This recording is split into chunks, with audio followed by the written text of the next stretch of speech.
his training, in his presence, in practice. This spring was phenomenal. Both playing inside and outside. This guy's a leader.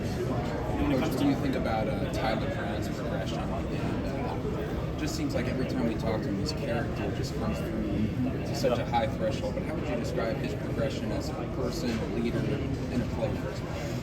Yeah, I mean, special family, right? Comes from a special family, and was raised the right way.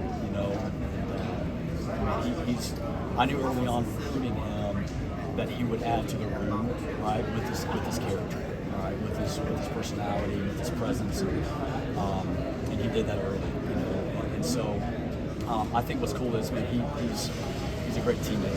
Right? He respects his teammates, regardless of how they perform on the field. He respects them as individuals, and so they respect him, and he does lead. Even though he's a young guy, he carries himself like an upperclassman, and has great energy. And so I think the guys, see him as one of those leaders. It kind of comes natural to him. I'm excited for him to really see how this next year, right? You're not a freshman anymore. I mean, you're an upperclassman. They don't have freshman All-Americans, right? They don't have sophomore All-Americans. Man, we gotta have a great year. And so I think for him, he's hungry because not practicing this spring. He just voiced to me, Coach, this is hard. This is hard because in the spring we actually had guys making plays. And he's watching our receivers do well, and he's like, all right, I need to get back out there. One, I want to make plays, but also I need to go show that, hey, I belong. That's my spot, right? And so he's eager, he's hungry to get back out there and improve upon what he did as a freshman. Stellato, how's he doing after the cleanup, and how is he kind of transitioning back into that slot role? This is the most he has been available in a summer, and he's been a little limited because of his shoulder. But he's been available, and he's been able to work, in other areas as he's rehabbing his shoulder. This was the most he's ever had this past spring available. Okay, and I told him that because he was hurting. He was hurting. His shoulder was not in great shape. Really, kind of the second half of the season, it was not in great shape, and he played through that.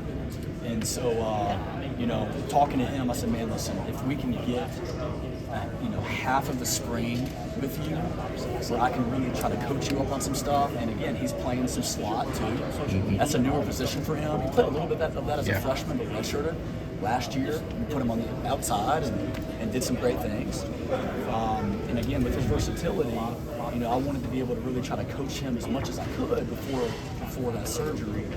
And so having him, available is the main thing because he really hasn't had everything he's done up to this point is just based upon his speed, his toughness, his athleticism.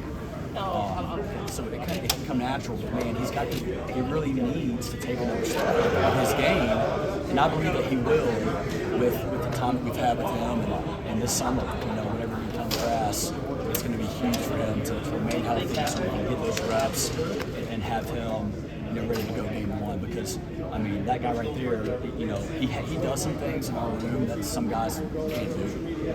So we need him to be at his best. He wants to be the guy. I have a lot of guys that can be the guy, which is great. And so I'm excited to get to him and help him get ready. All right, thank you, Coach. Thank you.